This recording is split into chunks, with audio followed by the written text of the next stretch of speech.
দাম কম দেখিয়ে শিরীষ কাগজ আমদানির নামে হাজার হাজার কোটি টাকা প্রচার নিয়ে একাত্তরের বিশেষ অনুসন্ধানী প্রতিবেদন।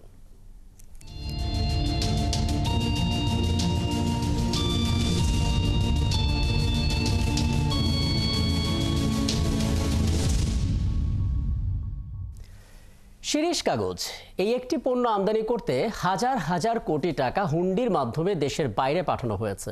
হাজার কোটি টাকার উপর রাজস্ব হারিয়েছে দেশ। মূলত প্রকৃত মূল্যের 10 ভাগ কম দেখিয়ে এই পণ্য আমদানি করা হয়। কাগজে কলমে গেল 13 বছরে প্রায় 300 কোটি টাকার পণ্য আমদানি হয়েছে। প্রকৃত চিত্র তার অনেক বেশি। মূলত দুর্বল রাজস্ব নীতি আর তদারকির কারণেই এমন ঘটনা ঘটছে বলে মনে করছেন বিশেষজ্ঞরা। বাংলাদেশ, সিঙ্গাপুর এবং থাইল্যান্ড ঘুরে একাত্তরে অনুসন্ধানে বেরিয়ে এসেছে আন্ডার ইনভয়েসিংয়ের মাধ্যমে পণ্য আনার এই চক্রের খবর। বিস্তারিত জানাচ্ছেন নয়নাদিত্য।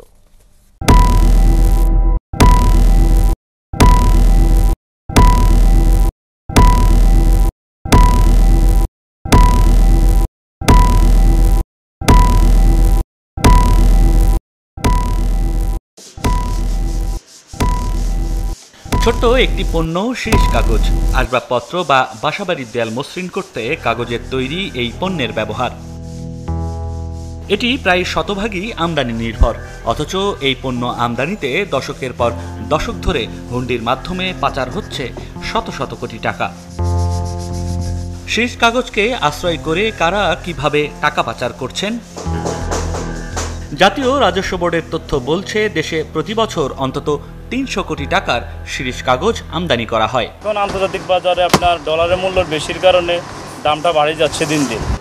প্রত্যেকটা জিনিস দাম বাড়ছে, দাম কমার কোনো ইয়ে নাই, সকলে বাড়ছে। কিন্তু বেশিরভাগে চায় না, কেউ থাইল্যান্ড থেকে নিয়ে আসে।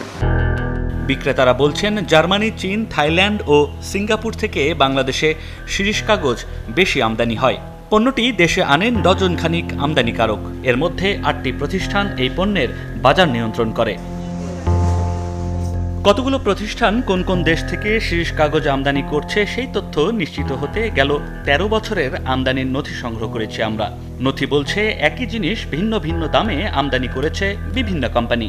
2022 সালে A to Z নামে একটি কোম্পানি ক্লিং স্পোর্ট তৈরি 2 ধরনের শিরীষ কাগজ আমদানি করে চীন থেকে, যেখানে প্রতি কেজির দাম উল্লেখ আছে $11.29।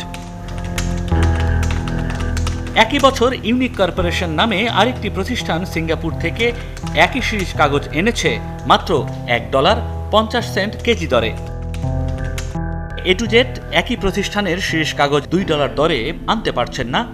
যে প্রাইস দিয়ে আমি সফটওয়্যার কাছে কনফার্ম করেছিলাম সেটা দিয়ে এলসি করেছে এবং সেই মাল আসার পরে আমাকে হিউজ পরিমাণ ডিউটি দিতে হলো।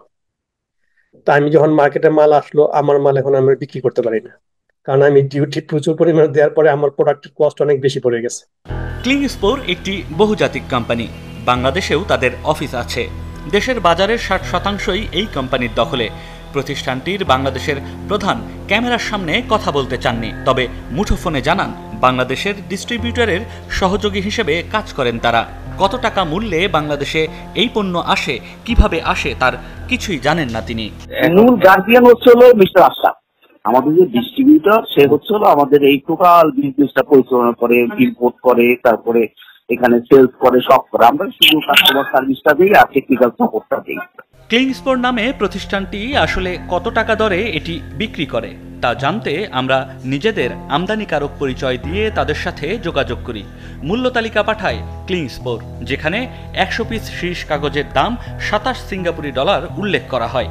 প্রতি কেজির দাম পড়ে $8.44 আমেরিকান ডলার। জাতীয় রাজস্ব বোর্ডের তথ্য বলছে গেল 13 বছরে দেশের অন্তত 8টি প্রতিষ্ঠান আন্ডার ইনভয়েসিংয়ের মাধ্যমে শিরীষ কাগজ আমদানি করেছে, যার মধ্যে অন্তত 5টি প্রতিষ্ঠান প্রতি কেজি শিরীষ কাগজ $2 নিচে কিনেছে।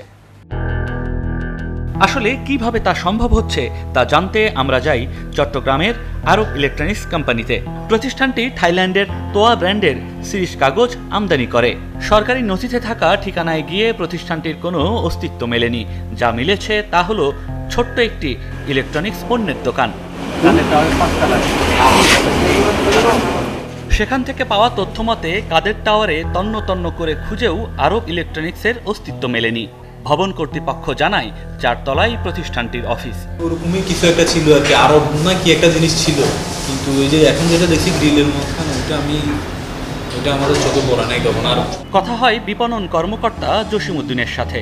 তিনি শিরীষ কাগজ আমদানি ও বিপণনের বিষয়ে বেশি কিছু বলতে রাজি নন। এমনিতে এখন কত টাকা করে বিক্রি করেন আমরা কত করে বিক্রি করেন? প্রস্তুতকারী প্রতিষ্ঠানের বিক্রয় মূল্য এবং আমদানি মূল্যের এমন পার্থক্যের কারণ নিয়েও কিছু বলতে পারেননি এই কর্মকর্তা। তবে প্রতিষ্ঠানটির মালিক আজিজ একবার বলেন আরব ইলেকট্রনিক্স তার নয়, আরেকবার বলেন বন্ধ হয়ে গেছে। আরব electronics 45 CDA market, Amtali, Riazuddin Bazar, Chittagong. হ্যাঁ, আপনার প্রতিষ্ঠান? এটা আগে ছিল, এখন তো নেই। তথ্য বলছে আরব ইলেকট্রনিক্স 2012 সালে থাইল্যান্ড থেকে ক্যাপ্টেন ব্র্যান্ডের শিরীষ কাগজ আমদানি করেছে $4.22 দরে। কিন্তু 10 বছর পর সেই পণ্যই $1.5 কিভাবে হলো? আমাদের আগে ছিল একটু কম, এই দিন কোম্পানি দাঁড়াইছে এখন পার কেজি 2.25। দেশে সবচেয়ে বেশি শিরীষ কাগজ আমদানি করে ইউনিক কর্পোরেশন। তারা সিঙ্গাপুরের ক্লিং স্পোর্ট থেকে আমদানি করে। ওই দেশের ডোশিয়ার প্রাইভেট লিমিটেড কোম্পানির মাধ্যমে এটি বাংলাদেশে আনা হয়। তাদের 12 বছরের তথ্য বিশ্লেষণ করে দেখা যায় প্রতিষ্ঠানটি কখনোই $2.5 বেশিতে এই পণ্য কেনেনি। যদিও এই সময়ের মধ্যে আন্তর্জাতিক বাজারে পণ্যটির দাম বেড়েছে অন্তত 5 বার, যা $10 থেকে $15 মধ্যে ওঠানামা করেছে। তাহলে কোন মন্ত্রে কমপক্ষে 5 ভাগের 1 ভাগ দামে পণ্য কিনছে ইউনিক? তো আপনার অ্যাসেসমেন্ট ভ্যালু আপনার ট্যালি বইতে আছে, তাই না?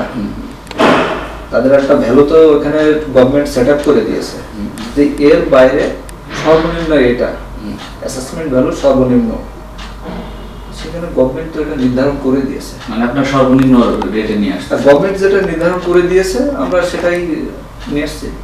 ইন্টারন্যাশনাল কোম্পানি ইন্টারন্যাশনাল প্রাইস যেটা সে তার থেকে কম দামে আপনাদের দিচ্ছে না, এটা আসলে আমি মানে এর বাইরে আপনি যেটা জানতে চাচ্ছেন এর বাইরে আমি এটা বেশি। ইউনিক কর্পোরেশন, কেএলএস লজিস্টিক্স এবং ক্যাপিটাল কর্পোরেশন নামে আরও 3টি প্রতিষ্ঠান একই পণ্য আন্তর্জাতিক বাজারের তুলনায় 5 ভাগ কম দামে আমদানি করে। এই প্রতিষ্ঠানগুলোর খোঁজ নিতে গিয়ে দেখা যায় ইউনিক কর্পোরেশনের মালিক আশরাফুজ্জামানের স্ত্রী সালেহা আশরাফ ওই 3 প্রতিষ্ঠানের মালিক, যা ইন্টারকোটিং নামের এই অফিস থেকেই পরিচালিত হয়। 1 মাস চেষ্টা করার পরও আশরাফুজ্জামান ক্যামেরার সামনে কথা বলতে রাজি হননি। আমরা আন্ডার ইনভয়েসিং করি না ভাই, আমরা করি না এটা। সাপ্লায়ার আমাদেরকে যেভাবে মানে সে অফার করে প্রফর্মা ইনভয়েস দেয়, আমরা এখানে এলসি করি। সঠিক চুক্তি অনুযায়ী একটা বিগার কোয়ান্টিটি ইম্পোর্ট করি, বুঝছেন? জি। সেক্ষেত্রে আপনি ওই যারা এই 500 কেজি এক টন ইম্পোর্ট করে একবার ইম্পোর্ট করে আর খবর নাই, তাদের সাথে তো মিলবে না। জি। আর কে কোন উদ্দেশ্যে বেশি প্রাইস দিয়ে নিয়ে আসছে এটা তো আমার দেখার বিষয়, এটা তো দেখার জন্য সরকারি অথরিটি আছে। গেল এপ্রিল মাসে ইউনিক কর্পোরেশন ও কেএলএস লজিস্টিক্স আল আরাফা ইসলামী ব্যাংকের ধানমন্ডি শাখার মাধ্যমে সিঙ্গাপুরের ডোশিয়ার প্রাইভেট লিমিটেড এলসির টাকা পরিশোধ করে। এলসির তথ্য বলছে $2.50 দরে প্রায় 4000 টন শিরীষ কাগজ আমদানি করা হয়েছে।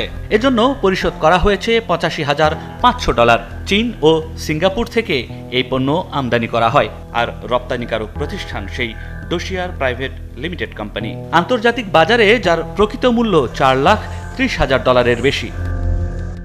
তথ্য বলছে 2022 সালে 1500 টন শিরীষ কাগজ আমদানিতে ব্যয় হয়েছে $34 লাখ, আর 2023 সালে 3600 টন পণ্য আমদানিতে ব্যয় হয়েছে মাত্র $15 লাখ।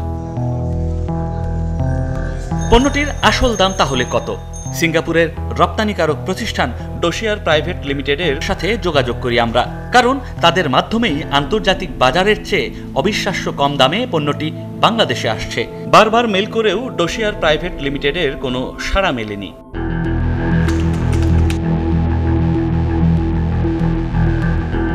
কিভাবে এত কম দামে পণ্যটি আমদানি হচ্ছে সেই তথ্য জানতে এবার আমরা হাজির হই সিঙ্গাপুরের ডুশি প্রাইভেট কোম্পানির মূল ঠিকানায়। সিঙ্গাপুরের সেসলি স্ট্রিটের জিভি ভবনে ডোশিয়ার প্রাইভেট কোম্পানির অফিস। 2008 সালে ডুশি লিমিটেড কোম্পানি প্রতিষ্ঠা হয়। আমাদের হাতে থাকা তথ্য বলছে প্রতিষ্ঠানটি 2010 সাল থেকে বাংলাদেশে শিরীষ কাগজ রপ্তানি করে আসছে। 2020 সালে ডুশি প্রাইভেট লিমিটেড নামে তাদের নাম পরিবর্তন করে, কিন্তু ঠিকানা একই রাখা হয়।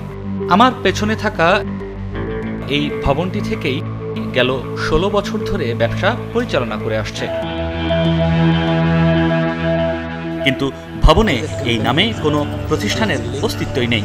ভবন কর্তৃপক্ষ বলছে এই নামে কোনো প্রতিষ্ঠান এখানে কখনোই ছিল না।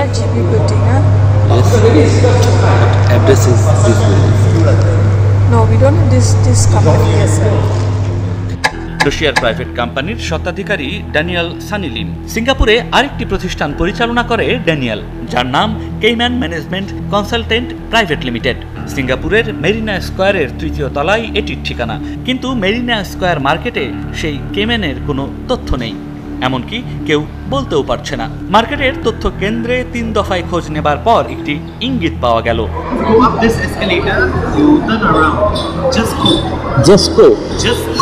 জাস্টগো একটি পরামর্শক প্রতিষ্ঠানের অফিস, যেখানে এমন অনেক প্রতিষ্ঠান কাজ করে। তবে সেখানেও ড্যানিয়েলকে পাওয়া গেল না। পাওয়া গেল তার ব্যবসায়িক পার্টনার সাইমনকে। ড্যানিয়েলের শীর্ষ কাগজের ব্যবসা আছে এমন তথ্য জেনে অবাক হলেন তিনি। I don't believe him involved in this business. Okay. But when you look at the company registration, yes, if you can see Daniel's name, then you should be able to see the other owner's name. No, there is no other owner's name. Only one person's name? Yes. Can you show it to me?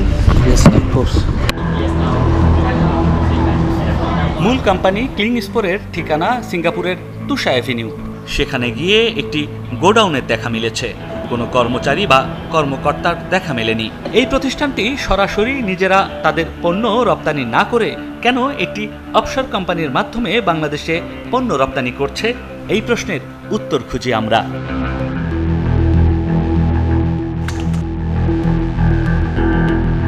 অবশেষে একজন ক্রেতা পরিচয়ে সামাজিক যোগাযোগ মাধ্যমে কথা হয় ড্যানিয়েলের সাথে। স্বীকার করলেন তার প্রতিষ্ঠান বাংলাদেশে শীর্ষ কাগজ রপ্তানি করছে। কিন্তু কিভাবে এত কম দামে পণ্যটি বাংলাদেশে বিক্রি করছেন, এ প্রশ্নের উত্তর মেলেনি। এবার সাংবাদিক পরিচয় জানার পর যোগাযোগ বন্ধ করে গা ঢাকা দিলেন ড্যানিয়েল।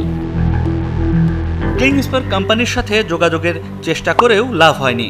কোম্পানিটির দক্ষিণ এশিয়ার বর্তমান ও সাবেক 3 প্রধানের সাথে যোগাযোগের চেষ্টা করেও কোনো সাড়া মেলেনি।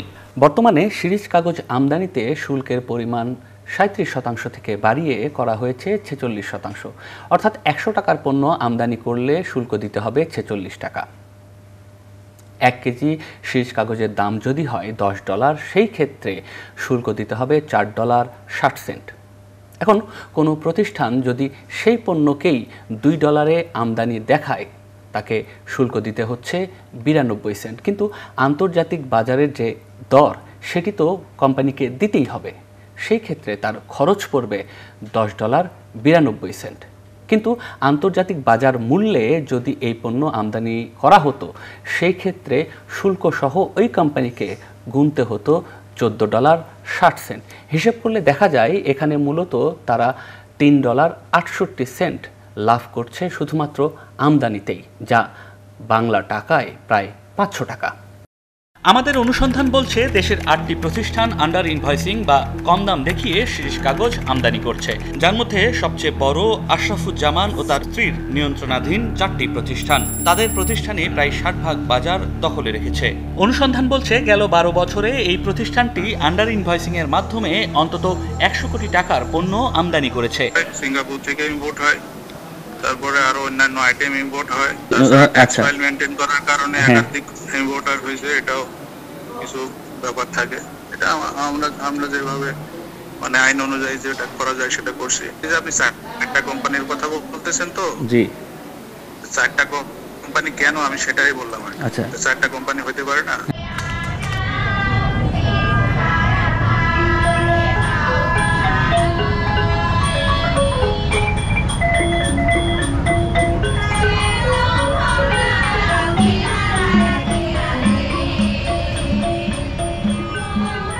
আন্ডার ইনভয়েসিং এর মাধ্যমে এই পণ্য আনলেও আন্তর্জাতিক বাজারে মূল্য ঠিকই পরিশোধ করতে হয়। তাহলে সেই টাকা কিভাবে পরিশোধ হয় তা জানতে আমাদের এবারের যাত্রা থাইল্যান্ডের ব্যাংককে। Bangkok bank public company limited, এই ব্যাংকে তোয়াসিম কোম্পানির একটি অ্যাকাউন্টে দুবাইয়ের বিভিন্ন মানি এক্সচেঞ্জ থেকে টাকা পাঠানো হয়েছে।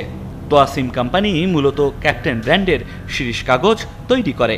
আমাদের হাতে থাকা লেনদেনের কাগজের সত্যতাও নিশ্চিত করলেন ব্যাংকক ব্যাংকের এক কর্মকর্তা।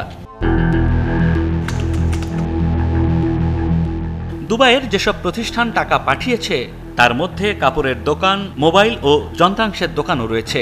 এসব প্রতিষ্ঠানের মালিকের বাড়ি চট্টগ্রামের বিভিন্ন এলাকায়। ক্যাপ্টেন ব্র্যান্ডের শিরীষ কাগজের আমদানিকারক আরব ইলেকট্রনিক্সও সেই চট্টগ্রামেরই। যদিও আরব ইলেকট্রনিক্সের মালিক এখন দুবাই থেকে টাকা যাওয়ার তথ্যটি আর মনে করতে পারছেন না। সালের কথা যদি আপনি এখন 2024 সালে এসে আমার থেকে প্রশ্ন করেন, তখন তো মনে হয় আমি বাচ্চা ছিলাম। কোন ফাঁকি দেওয়া সরকারে যেগুলো নির্ধারণ করে দেয় এগুলো ওইভাবে আমাদের চলতে হয়, আমরা কিভাবে ফাঁকি দেব? আমি জাস্ট স্পেক দেখে মনে করি ওই রকম দেখে তো আসলে অনেক সময় ডিফিকাল্ট হয় to basically evaluate or assess is the right price or not. তো আপনার কাছে কেন মানে 10 টাকার জিনিস 5 টাকা বিক্রি করবে, কোনো কারণ নাই। আপনি কেন করছেন? আপনি যেহেতু আপনাকে ডিউটিটাকে ওয়েভ করার জন্য, it's not legal at all. শুধু তাই নয়, কর্তৃপক্ষকে ফাঁকি দিতে গিয়ে অনেক ক্ষেত্রেই দুই ধরনের এলসির কাগজ তৈরি করা হয় বলেও জানান সিপিডির সম্মানীয় ফেলো মুস্তাফিজুর রহমান। যদি ট্যাক্স যদি 1% হয় তো তাহলেও সে এটা করবে।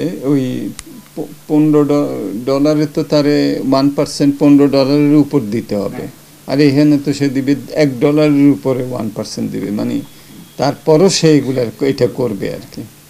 আমার মনে হয় আন্ডার ইনভয়েসিংয়ে অপরাধের মাত্রাটা আরও অনেক বেশি এবং দেশের যে ক্ষতি সেটা আরও বেশি ওভার ইনভয়েসিং থেকে। কারণ এখানে দুটো অপরাধ হচ্ছে, এক হলো সরকার শুল্ক থেকে বঞ্চিত হচ্ছেন, আর দ্বিতীয় হলো যে দেশের থেকে কিন্তু ফরেন কারেন্সিটা প্রত্যক্ষভাবে না হলেও পরোক্ষভাবে চলে যাচ্ছে। আমার রেমিটেন্সটা আসার কথা ছিল, কিন্তু সেই রেমিটেন্সটা না এসে হুন্ডির মাধ্যমে সেটা বাইরে থেকে যাচ্ছে। যারাই এমন অনিয়মের সাথে জড়িত তাদের বিচারের আওতায় আনা হবে বলে জানান জাতীয় রাজস্ব বোর্ডের চেয়ারম্যান। সে যেহেতু কস্ট লুকায়, সে রেভিনিউ লুকায়, তার মানে হচ্ছে তার যে অডিট রিপোর্টটা এটা ক্রেডিবল না। আইন কিন্তু শক্ত, আমরা এর ইমপ্লিমেন্টেশনটা করি না। এখন আমাদের যে বিশেষ করে বদলে যাওয়া বাংলাদেশের যে স্বপ্ন আমরা দেখি, সেখানে আইনের ইমপ্লিমেন্টেশন করতে হবে। আপনি যেটা বললেন, দুই একটা এক্সাম্পল যদি আমরা তৈরি করতে পারি, ডেফিনেটলি এগুলো ধীরে ধীরে বন্ধ হবে, বন্ধ করতেই হবে। একটা নেশন এতদিন ধরে এত অনিয়মের মধ্যে থাকতে পারে না। সিঙ্গাপুর, থাইল্যান্ড, চট্টগ্রাম এবং ঢাকা ঘুরে ছোট্ট একটি পণ্য আমদানিতে কিভাবে নানা অনিয়ম করা হচ্ছে তা তুলে ধরেছি আমরা। এমন অসংখ্য পণ্য আছে যা আন্ডার ইনভয়েসিংয়ের মাধ্যমে প্রতিদিনই বাংলাদেশে ঢুকছে। রাজস্ব কর্মকর্তাদেরও তা জানা, তবে অদৃশ্য এক বোঝাপড়ায় বছরের পর বছর ধরে চলছে এমন অনিয়ম। নয়ন আদিত্য, ৭১, ঢাকা।